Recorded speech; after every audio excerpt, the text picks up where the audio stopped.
আসসালামু আলাইকুম ওয়া রাহমাতুল্লাহি ওয়া বারাকাতুহু। ওয়ালাইকুম আসসালাম রহমতুল্লাহ বারকাতুহ। জি। শেখ আমি আহ, কোথা থেকে? মালদা হরিশ্চন্দ্রপুর থেকে বলছি। মালদা। জি, জি। হরিশ্চন্দ্রপুর থেকে। আচ্ছা, হরিশ্চন্দ্রপুর, মাশাআল্লাহ। বলেন। শেখ বলছিলাম যে যখন কোনো ভালো কাজ করার ইচ্ছা করি তখন তো আগেই নিয়ত করি, কিন্তু হঠাৎ কারো কোনো উপকার করলাম ছোটখাটো ব্যাপারে, তখন নিয়ত করা হয় না, কিন্তু তারপরে কি ওই সে নিয়তটা করা যাবে বা সেই সবটা পাওয়া যাবে?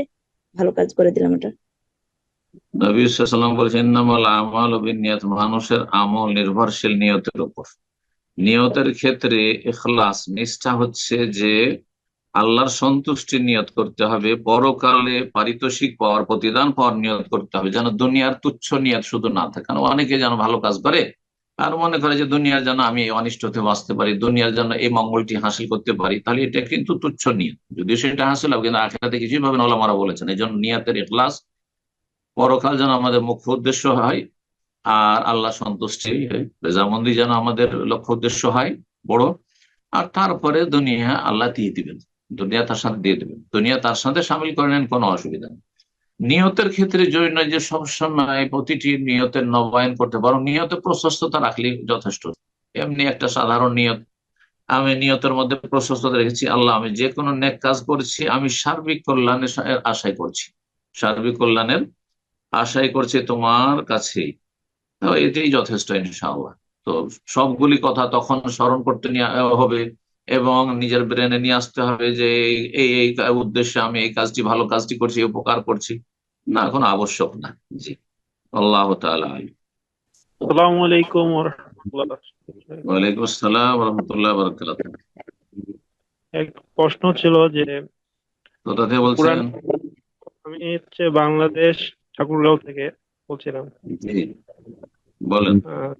কোরআনের আয়াত প্রেক্ষাপটে প্রচার করা এটা কতটুকু শরীয়তসম্মত? যেমন বর্তমানে চলমান ছাত্র আন্দোলনে বাংলাদেশের সময়ে একটা সূরা ইমরানের ১৩ নম্বর আয়াত নাসারা বাদ্রিন আয়াতটি ফেসবুকে শেয়ার দেই।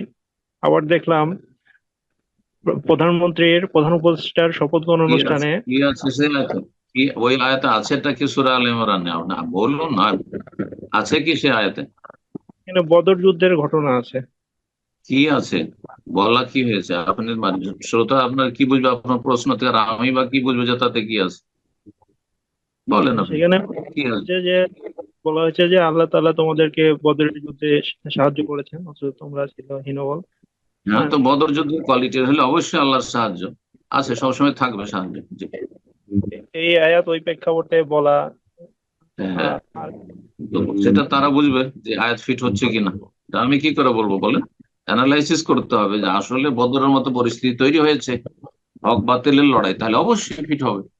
আর যদি হক বাতিলের বাতিলের লড়াই হয়, তাহলে সেখানে ফিট হবে না। সেটা তারা বুঝবে রবের সাথে, আমি কি করে বলবো? জি। আবার জাযাকাল্লাহ খাইর।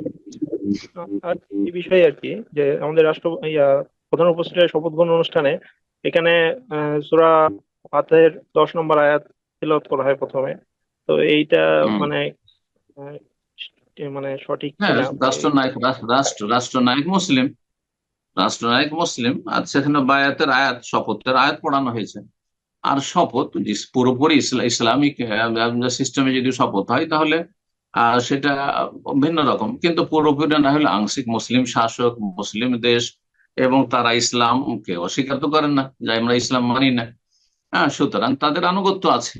মুসলিম শাসক যদি গুনাহগারও হয়, বিভিন্ন পাপেও জড়িয়ে থাকে, হারামেও জড়িয়ে থাকে, যতক্ষণ পর্যন্ত সে নাস্তিক নয়, আল্লাহর দুশ্মন নয়, মুশরিক নয়, কাফের নয়, ততক্ষণ পর্যন্ত আর আপনাকে পাপের, অন্যায়ের কোন নির্দেশ দিচ্ছে না, খুন করতে বলছে না, আপনাকে রাহাজানি করতে বলছে না, আপনাকে নাশকতামূলক কাজ করতে বলছে না, হ্যাঁ, দেশকে ধ্বংসের দিকে ঠেলতে বলছে না, দেশকে গড়ে তুলতে চাই সবাই মিলে, তাহলে সেই মুসলিম শাসক গুনাহগার হইলেও তার আসাম ও তার কথা শুনতে হবে, মানতে হবে, আনুগত্য করতে, তার সাথে বায়াত করতে হবে। জি।